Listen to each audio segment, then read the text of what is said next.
नमस्कार दोस्तों, आपके चैनल कृष्णा भक्ति में आप सभी का स्वागत है। देखिए दोस्तों, आज हम बात करेंगे एकादशी की व्रत कथा के बारे में। जो कामदा एकादशी है चैत्र शुक्ल पक्ष की, इसकी व्रत कथा के बारे में बात करेंगे। देखिए दोस्तों, एकादशी का व्रत बहुत ही फलदायी व्रत बताया गया है। इसमें विष्णु भगवान की पूजा की जाती है। समस्त पापों को हरने वाली एकादशी बताई गई है। इसमें वासुदेव के पुत्र श्री कृष्ण की पूजा आराधना भी की जाती है। देखिए दोस्तों, चलिए व्रत कथा शुरू करते हैं। धर्मराज युधिष्ठिर बोले, हे भगवान, आपको कोटि कोटि प्रणाम है। मैं आपसे निवेदन करता हूँ कि आप कृपा कर चैत्र माह के शुक्ल पक्ष की एकादशी का वर्णन कीजिए। श्री कृष्ण भगवान बोले कि हे राजन, आप एक पुरानी कथा सुनिए जिसको राजा दिलीप से वशिष्ठ जी ने कही थी। राजा दिलीप ने पूछा था कि गुरुदेव, चैत्र माह के शुक्ल पक्ष की एकादशी का क्या नाम है, इसमें किस देवता की पूजा होती है तथा इसकी विधि क्या है, सो कहिए। महर्षि वशिष्ठ बोले, हे राजन, चैत्र माह के शुक्ल पक्ष की एकादशी का नाम कामदा है। यह सब पापों को नष्ट कर देती है और पुत्र की प्राप्ति होती है। इसके व्रत से कुयोनि छूट जाती है और अंत में स्वर्ग की प्राप्ति होती है। अब मैं इसका महत्व कहता हूँ, ध्यानपूर्वक सुनो। प्राचीन काल में एक भोगीपुर नामक नगर में पुंडरीक नामक एक राजा राज्य करता था। वहाँ अनेकों अप्सरा, गंधर्व, किन्नर आदि निवास करते थे। उसी जगह ललिता और ललित नाम के दो स्त्री पुरुष अत्यंत वैभवशाली घर में निवास करते हुए विहार किया करते थे।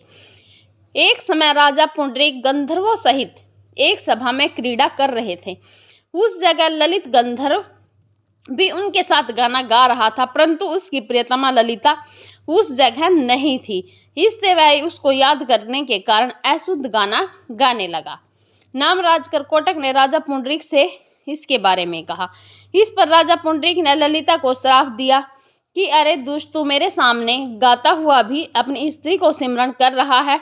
इससे तू कच्चे मांस और मनुष्य को खाने वाला राक्षस होगा। राजा पुंडरीक के श्राप से वह ललित गंधर्व उसी समय एक विकराल राक्षस हो गया। उसका 8 योजन का शरीर हो गया। राक्षस हो जाने पर उसको महान दुख मिलने लगा और वह अपने कर्म का फल भोगने लगा। जब ललिता को अपने प्रियतम ललित का ऐसा हाल महसूस हुआ तब वह बहुत दुखी हुई।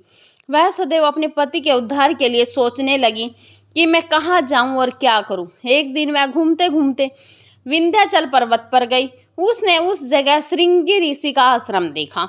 वह शीघ्र ही उस आश्रम में गई और उस ऋषि के सम्मुख जाकर विनय करने लगी।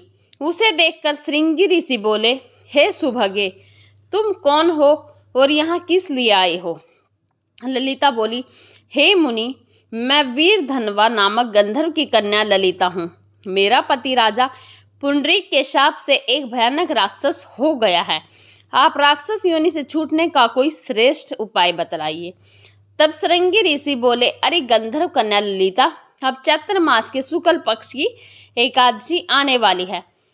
उसका नाम कामदा एकादशी है। उसके व्रत करने से मनुष्य के समस्त कार्य शीघ्र ही सिद्ध हो जाते हैं। यदि तू उस व्रत के पुण्य को अपनी पति को देती है तो वह शीघ्र ही राक्षस योनि से छूट जाएगा। मुनि के वचनों को सुनकर ललिता ने आनंद पूर्वक उसका व्रत किया और द्वादशी के दिन ब्राह्मणों के सामने अपने व्रत का फल अपने पति को देने लगी और भगवान से इस तरह प्रार्थना करने लगी कि हे प्रभु, मैंने जो व्रत किया है उसके पुण्य से मेरे पति राक्षस योनि से शीघ्र ही छूट जाएं। एकादशी का फल देते ही उसका पति राक्षस की योनि से छूट गया और अपने पुराने स्वरूप को प्राप्त हुआ। वह पहले की भांति ललिता के साथ विहार करने लगा। कामदा एकादशी के प्रभाव से वह पहले की भांति अब अधिक सुंदर हो गए और पुष्पक विमान पर बैठकर स्वर्गलोक को चले गए। हे राजन, इस व्रत को विधि पूर्वक करने से सब पाप नष्ट हो जाते हैं। इसके व्रत से मनुष्य ब्रह्म हत्या इत्यादि के पाप और राक्षस आदि की योनि से छूट जाते हैं। इसकी कथा व महात्म्य के श्रवण व पठन से वाजपेयी यज्ञ का फल प्राप्त होता है। देखिए दोस्तों, कथा पूरी हो गई है। इसके बाद आप पारण कर सकते हैं।